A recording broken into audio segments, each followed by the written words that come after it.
On today's episode, I'm going to talk to you about sales velocity and how it can help your building company succeed. How old are you going to be before you start to experience life like you want it? I want to tell you right now, whether you like it or not, there is a better way to do business. Hi everyone, welcome back to the Business for Builders podcast. My name's Max. I'm your host. I'm also the CEO and president at Smith & Sons Canada, and I'm the ambitious founder of Elite Business Advisory, where I provide customized coaching for contractors. Good to have you with us. I appreciate you chiming in. If it's for the first time, welcome. Trust you get something out of this. And of course, to all my long-time listeners, I really appreciate you coming back and also sharing some love with me. I appreciate that. Obviously today is no different to any other day. We are going to try and lay down something that's of value to you and your building company to ensure that you can build that high performance kick-ass business like we talk about. Like and subscribe. One of these drops every week, and don't forget to get across to Business for Builders VIP. And that's a private group. Answer the questions. If you're a good sort, I will let you in and we can look. That's a really good community, guys. I really think that we don't do enough communication between all of us. I know in this town, there's probably over $200 million worth of reno work happening. I think we'd all be happy with a $1 or $2 million business at a 10% net profit. So there's plenty of opportunity out there. And I just think your competitive advantage is going to be in how quickly you can understand and educate yourself and build a successful business. So this is just another little episode on how we might be able to do that. So I think that's all the housekeeping. As you can see on the board behind me, I'm going to chat with you today about sales velocity. And so there's 8 things really under the sales velocity banner that I'm going to quickly talk about, and I don't want to keep you for too long. Sales velocity refers to the speed at which a company moves from the initial contact, with a lead, to successfully closing a deal. So we talk about going from the first call, to contract, right? And so money loves speed. So it's like if there's one builder in your region, or let's say you do $500,000 a year, and then there's another builder that does $5 million a year. The only difference is 2 things. Obviously, contract value, which means he's an authority because maybe he does $1 million contracts, whereas you're only doing $500,000 in overall revenue for the whole year.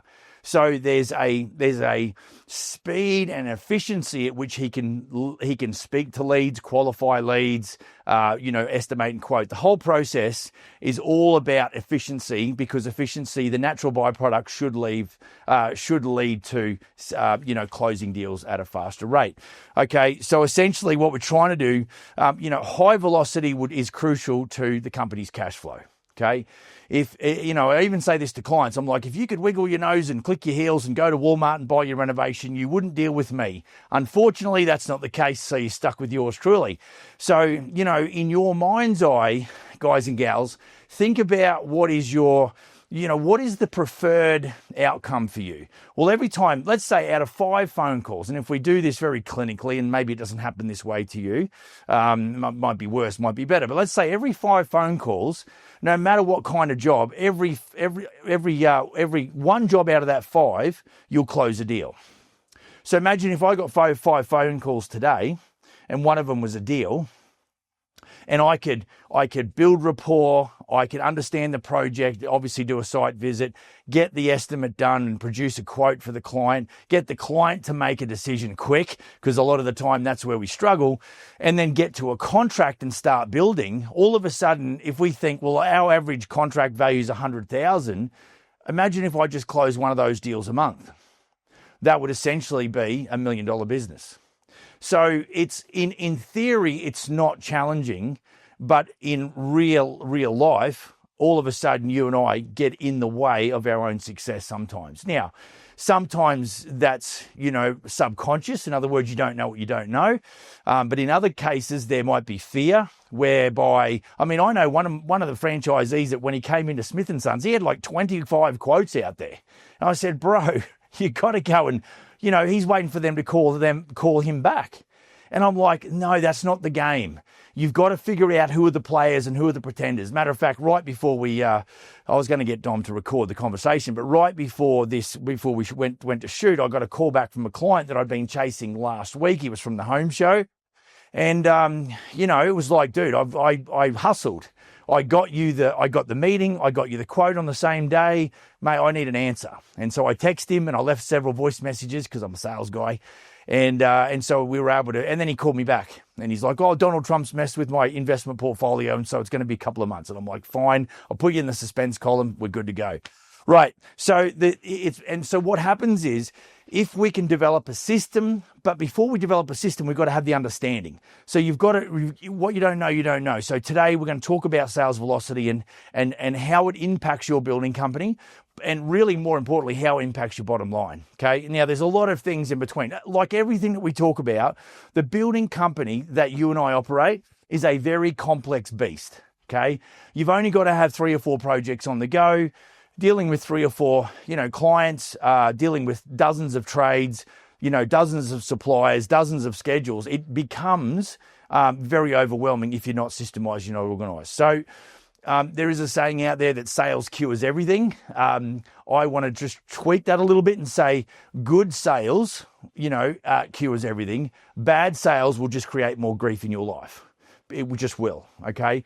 I've seen guys go from $500,000 and they've been doing that for 5 years and we take them to 1.5 to 2 million and all of a sudden their bandwidth is not grown as fast as the business and therefore the business becomes very painful for them to operate. So just consider that. Let's grow, very competently, very confidently, and let's grow very securely and safely to ensure that all of that hard work doesn't get undermined and get washed away because of our inability to lead the business. Okay.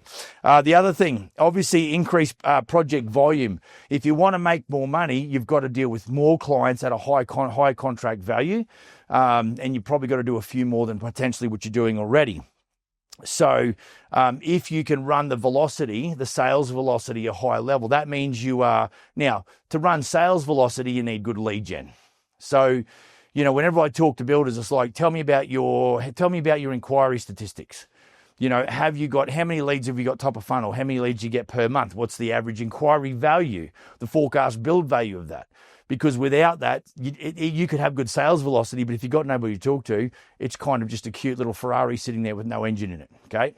Obviously, we want to minimize idle time. Your business is going to cost you somewhere between $350 a day and $1,000 a day for the smallish to medium-ish type business to run per day. So if that's the case, every week that goes by, potentially, you're basically spending money out of your own back pocket, your operational capital, to service a business that's running idle. It's not actually doing anything, okay? So this is where sales velocity kicks in. Right, so I've got 8, I was going to call them tips, but I've got 8 really, 8 things that will help you as a builder or a general contractor increase your sales velocity. Okay, the first one here is we're going to streamline lead qualification.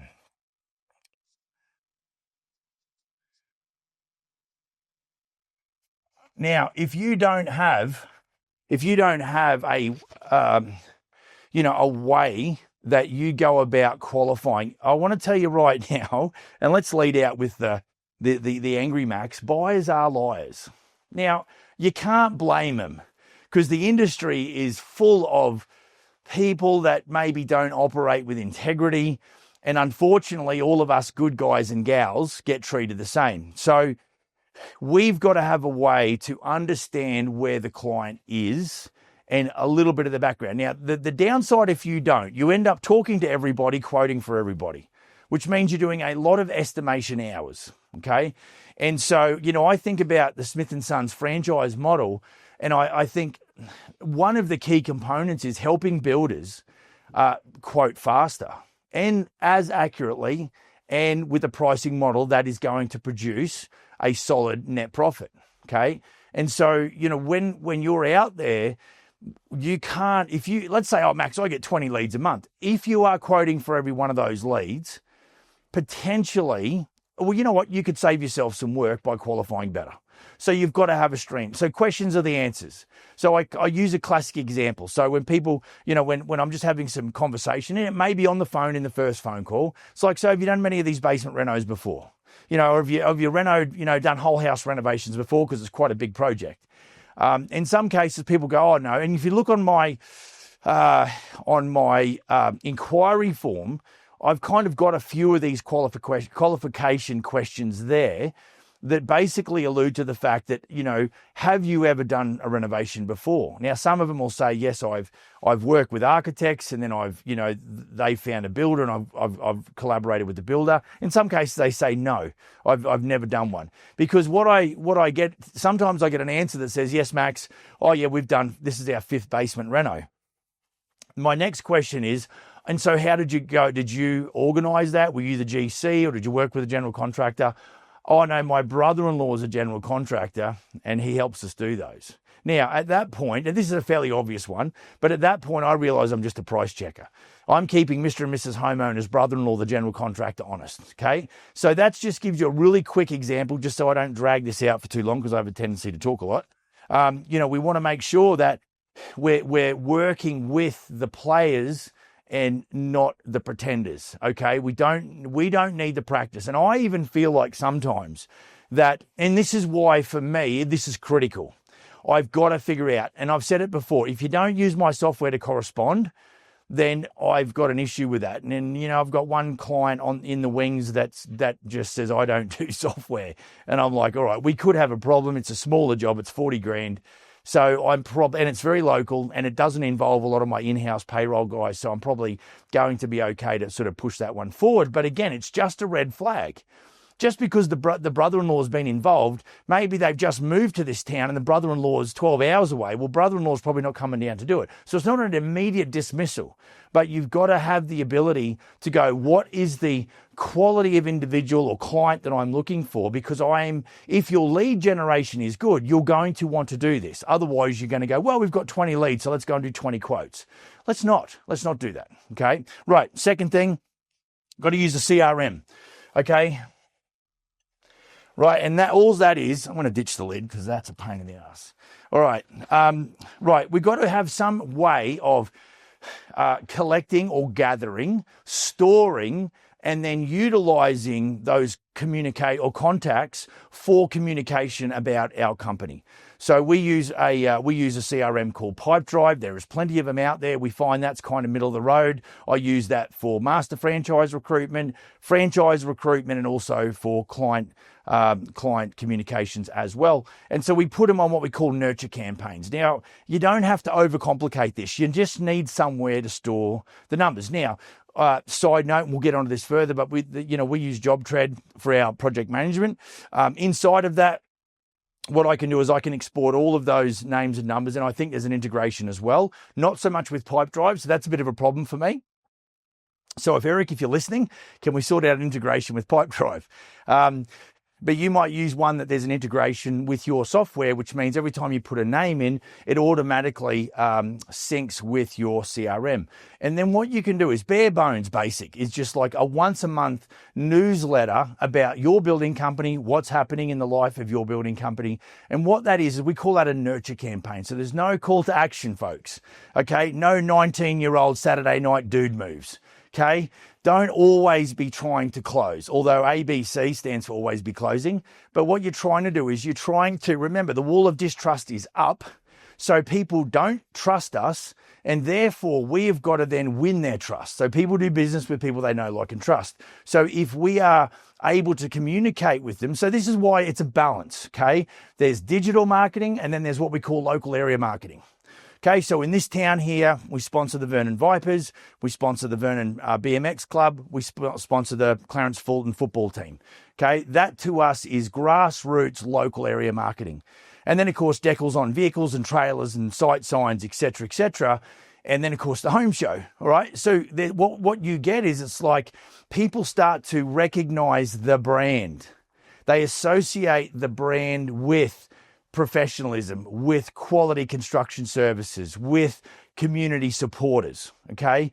And then what people are doing, they're getting to see you, getting to know you, getting to like you, and most importantly, getting to trust you. Right, next. Okay, what we need is a sales pipeline, and it's got with stages.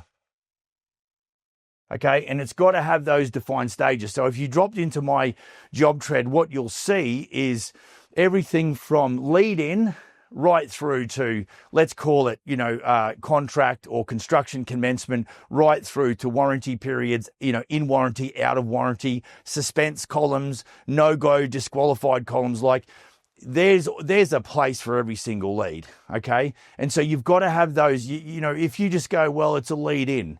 Okay, what happens next? So the next thing for me is that I've got to reach out to them, okay, and try and build a bridge there where I can have a conversation on the phone and then possibly a site visit and then begin the whole process. But what this head of mine is not a storage device. So I want you to understand, this is a pretty critical point actually right across the board, no matter what we're doing. In the areas of systemization, you've got to understand that this is not a storage device. This is a troubleshooting device, the 6 inches between your ears, troubleshooting device, and it's a creative device. They're the only two things. It has some short-term storage capability, but if you overload that, you will then become overwhelmed and it'll render you useless, okay?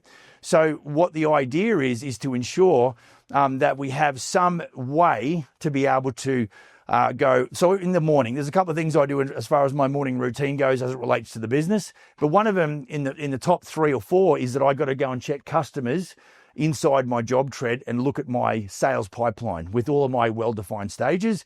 Because if there's a new lead coming overnight, I've got to send them the welcome email. Okay. Right. So, So the next thing is here, we've got to have clear, quick response times. Okay, because nothing's worse, and we talked about this beginning, speed to lead, right? This is where sales velocity starts to kick in. Harvard reckons that if you can contact a client within 5 minutes, they're 100 times more likely to do business with you. When you go 30 minutes or more, it's going to be, it obviously deteriorates, okay? So now, if they inquire at 10 o'clock last night and I get to the office, clearly I'm not going to get to them within 30 minutes, okay? But at the end of the day, what we've got to focus on is speed to lead, okay? Right, I think you should set a goal. So, for me, it's about a discipline. See, having raised 6 kids, youngest just turned 15, we have got to be the disciplinaries. Kids, brush your teeth, clean up your room. Don't talk like that to your father. All of that, right? We have got to be the disciplinaries. But you and I, we're grown-ass adults now, okay? So what it means is that we have got to impose self-discipline, okay? And that's accountability. And sometimes we live in a la-la land where we think our stuff doesn't stink when really it does. And nobody wants to hurt your feelings and you just think you're okay. So it's important that, we have some definition around what it is that we're going to do. The longer the lead sits in your inbox, it's like, who are you again? Like, that's what happens. Whereas when I get a voicemail that comes in at 7 o'clock at night and I grab that in the morning and I pick it up, they're very fresh. They go, oh yeah, I remember leaving that voice message. So that's always a good thing, right? So setting quick response times, right? What we need to do next is we've got to leverage tech and tools for estimation, and proposals. Okay. So obviously I like this. Now, whether it's my elite business advisory clients or whether it's my franchisees, there's one builder in town I catch up with once a month and he's like, you just love it, don't you? And I really do love the estimation side, because the reason I love it, the detailed scientific side of estimation, is why, folks? Because a profit is a natural byproduct of good estimating. So even when I sit down today, I don't get all, laissez-faire and she'll be right and I know how to estimate. I'm going, every day I'm making improvements. So there is this this theme in my life around continuous improvement. So it's like, there's got to be a better way. There's got to be a better way. There's got to be a better way. So I would really encourage you, if you want to improve, and this is where the rubber meets the road too. You know, for me to go out and see, I seen Mr. and Mrs. Frost about a basement bathroom, and they wanted a petition put in. I met them there at about midday, and by 2:30 in the afternoon, they had a $60,000 quote in their inbox. Okay. I know you guys, and it's very traditional. Well, I've got to get my electrician to give me a quote. I've got to get my plumber to give me a quote. I've got to get the framing carpenter, et cetera, et cetera, et cetera. You know, and this is where I think, you know, what we've talked about in the past, most recently, is how we go about using artificial intelligence to help us do that. And I am finding that it is really expediting my ability to put together budgets or, you know, estimates that I can then convert into a proposal. Okay, right from the line items about materials and labor, right through to just section descriptions on, you know, site establishment, decommission and make safe, everything through the operations side, right down to builders cleanup, right through to warranties and guarantees and product warranties and things like that. AI is helping me expedite. And the reason is, I think, when I look at some of my younger clients, because they don't have the street experience. See, I've been in this game. So I started my apprenticeship in June 2000. I wish jellyfish. June 1989. Okay, when most of you guys and gals probably weren't even born, which is pretty sad. But you know, like, that's because I've seen a lot. I've worked on, you know, high rises. I've worked on townhouse developments. I've done 4,000 square foot new homes or 400 square meter homes. You know, I've done everything from fences to pergolas or pergolas, depending on where you are, decks. Like, I've just seen the whole gamut of construction. You know, I've even done a few foundations here in Vernon as just somebody working on the tools. So I got to see what happens, and because that was all new to me, right? So, you know, what happens is, even though I'm old, okay, it's all of that experience. Then when I get all of this technology and I'm open-minded, what happens is when opportunity, which is the technology, and preparedness, which means my time in the game, when those two things collide, there's an explosion. And so for me, it's such a brilliant way. I can go and, I mean, there was a guy, we're looking at a commercial fit out for a which is unique because we don't normally do commercial, but I met with this guy and he liked our website and he liked our testimonials. And so, you know, I'll give you an update if we can get that deal over, but it's a couple 100,000, maybe more. And I was able to produce an estimate before I'd seen plans. He sent me a floor layout. So I uploaded that into AI, and then I put down what I thought was the components of the job, and it spat me out. And he said, look, we think it's going to be a $300,000 to $350,000 build out. Now, I showed him, I said, with my 12% markup, because that's what we do now, our profitable pricing system, I showed him my quote. I hadn't met him, I hadn't spoken to him, I hadn't seen the job, 291,000 or something, 295. And I'm telling you, that was all off the back of technology. Now, do I understand how to prompt AI? Yes, I do okay. But there's definitely people out there that probably have more knowledge around that than I do. But definitely my building knowledge and my insight helps me use that technology to help me expedite or create sales velocity in my business. Right. Build relationships. Obviously, this is a fairly obvious one. Okay. Early. I'm going to put there early, right? Right. And then maintain comms. Run out of room.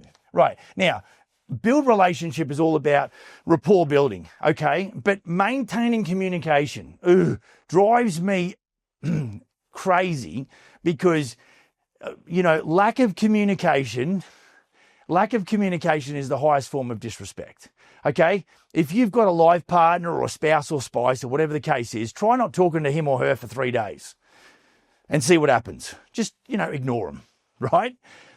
That's not called a relationship. That's just calling that to me is a deterioration of a relationship. Okay. So when you're in business, even though, and this is where some of the guys and gals that I deal with are what I call subconsciously incompetent. Like, they don't know that they're not doing a good job. They just think, well, they don't need to know what's up.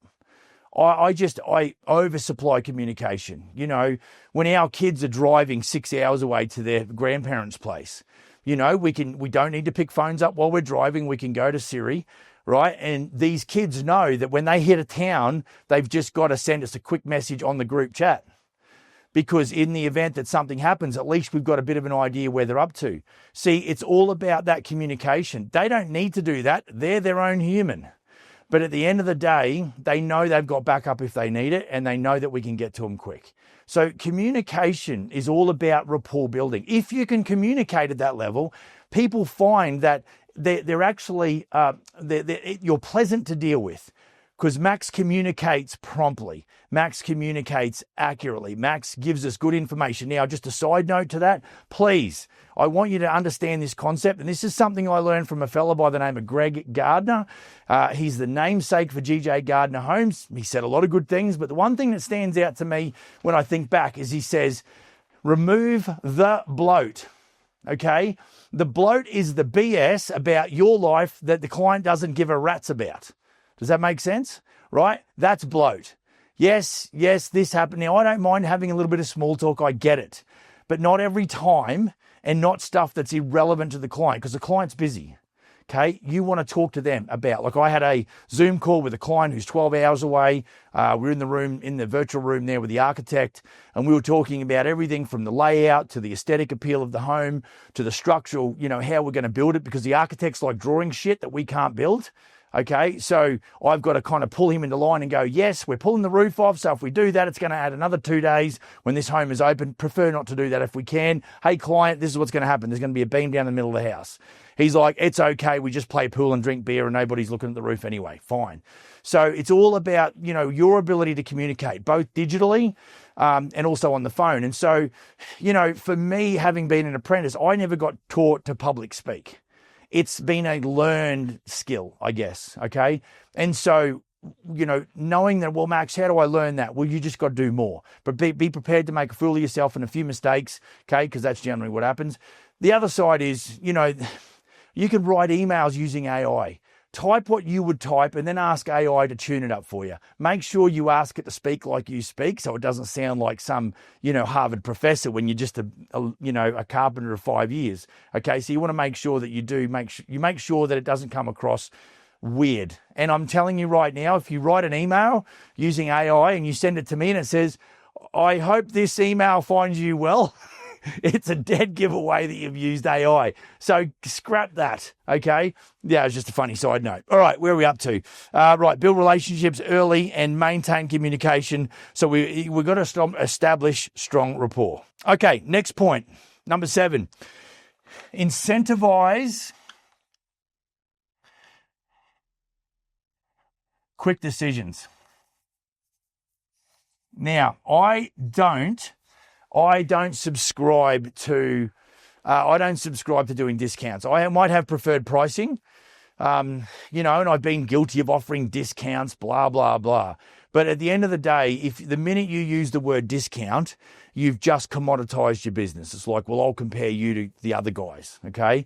We're all about demonstrating and delivering value and never competing on price. Okay. And so this is where I've talked about in the past or more recently about the profitable pricing system, whereby we have everything listed in our line items, let's say under site establishment, things, you know, that as it relates to business operations and expenses. And that's a day rate of somewhere between $350 and $750 a day, perhaps. For me, it's 500. And the reason is because we don't want to compete on price. When people say to me, Max, how much money do you make? And I say 10%. Like, that's the easiest. It's just the easiest way to knock that thing on the head and move on. Because I'm telling you guys and gals, you know, I've probably spoke about that 10% net profit when you guys are making 0% net. And you're like, Max, you're asking me to 10x my business in really short time. And I apologize for that. So maybe you should just add the 7% upon all of your costs inside of that job to manage that job and to build that job. And then you enjoy a 5% net profit, which is 5 times maybe what you did last financial year. Okay. Now, when we're talking about incentivized quick decision making, I might say to clients, and I use this a lot because, you know, the seasons are well accentuated here, especially summer to spring. because when the snow melts, the phone rings. That's my funny little go-to. And then I'd say to people, look, if you want to get up the front of the construction queue, let's get after the design and plan process now in the months of, say, October, November, early part of December, so that when the snow melts in March, April, you're at the front of the queue. Okay. So I'm trying to incentivize, because everyone likes that VIP treatment, right? They want to be up the front of the queue. So we want to encourage, I guess in the pre-construction phase, which I've talked about recently on a podcast, is that like I said in the meeting, I said, we want to get these concept designs sorted out, because this week I would love to call the engineer and bring him in so we can quickly move to construction drawings, and then we can get it into the city for, for a building application, right? So that when the client's demanding that I start that job on September 1 of this year and then finish it on May 1 of next year, there's an incentive for the client to make quick decisions. Now, if the client's ready to make quick decisions and you're the bottleneck, you're dragging your chain because you don't have a system, we'll see what happens. Like that deal, which might be worth, I don't know, $1 million, that deal is going to take longer for you to close. That's the velocity of that sale is slow. What you do today in the way of sales velocity, if you're on it and you're systemizing and you're learning and you're growing, okay, and you're becoming aware of the deficiencies in your system or in your process, in 12 months, your sales velocity should be faster. We need to measure that as well. Okay, the final thing is track and optimize sales. Okay, so tracking sales is, when if you were to work with me as a client, I'm going to introduce you to my activity key metrics. So key metrics is kind of, we've got KPIs, which is key performance indicators. There's a lot of KPIs that when you measure, they're very interdependent, okay? When you talk about setting a revenue target, then you talk about, okay, so how many leads per year do I need to achieve that revenue target annually? Right, then I break that down into months. And then I break that down into numbers of leads. And then I look at how many contracts we signed, in a certain month. And I look at forecasts, contract signings. I look at break-even points. Like I've got everything that I do. This is why good sales produces good profit. And good profit is a high-performance, kick-ass business, right? So this is why it's important, if we're going to run a successful business with a high-speed sales velocity, that all of our systems are in place. But more importantly, we measure, okay? We've got to be able to track, right, and measure, because what you don't measure, you can't manage or you can't improve. So that's the second. So we want to track so that we can understand where we're doing well and where we're maybe not doing so well. So we want to, in the tracking, in the measuring, in the management, we can improve, which is optimization, okay? And so in doing that, that's what helps us create a good bottom line. Now, we haven't talked about delivery. We haven't, talked about anything in the way of on-site product delivery and project management. We've all just talked about sales velocity. I hope that helps. If you've got any questions, max@elitebusinessadvisory.com, right? Or you can go across to elitebusinessadvisory.com, hit the book a consultation button, come and talk to me, about your business. No strings attached. Like, I don't want to waste your time. I don't want you to waste my time either. Maybe there is something that we can chat about around what's happening within your business that I can send you off. And I've done a couple of these in the last couple of weeks. So be encouraged. Okay. Don't be shy. Right. I'm happy to have a quick chat with you for 30 minutes. And sometimes, look, just a side note, that the business coaching side of things can be beyond the financial reach of people like you guys and gals right now. What I'm working on is putting together an EBA Young Guns. Now, that's not young, you've got to be young, but anyone that's in that position where their business is not getting off the ground, that EBA Young Guns, we're looking like putting together a 12-week program. If you're interested in doing that, I want you to email me right now, because I'm only going to have a certain amount of spots every 12 weeks. Okay, if that interests you, I'm going to make it very grassroots, very much about the launch and creation phase. What happens when you get off the back of the creation phase and you drop into the valley of despair and you're like, now what? I want to talk to you about that, just because I think I deal with a lot of guys and gals that are midway through their career and they've done a really bad job because they didn't get the instructions. So they're paying the ignorant tax now. So rather than trying to throw you into a full-blown coaching arrangement with me one-on-one, which is probably financially beyond your reach, if you're happy to sit in a room with other general contractors all around the world, give or take, because obviously if I'm dealing with guys in Europe and guys in Australia, the time zones are going to be a bit tricky.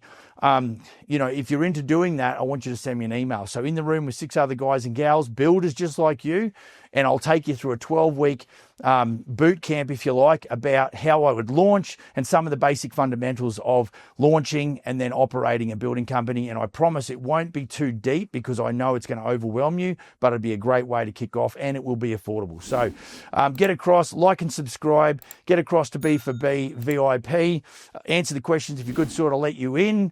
Anything else, I'll see you in the next episode. Go build a kick-ass business. Cheers.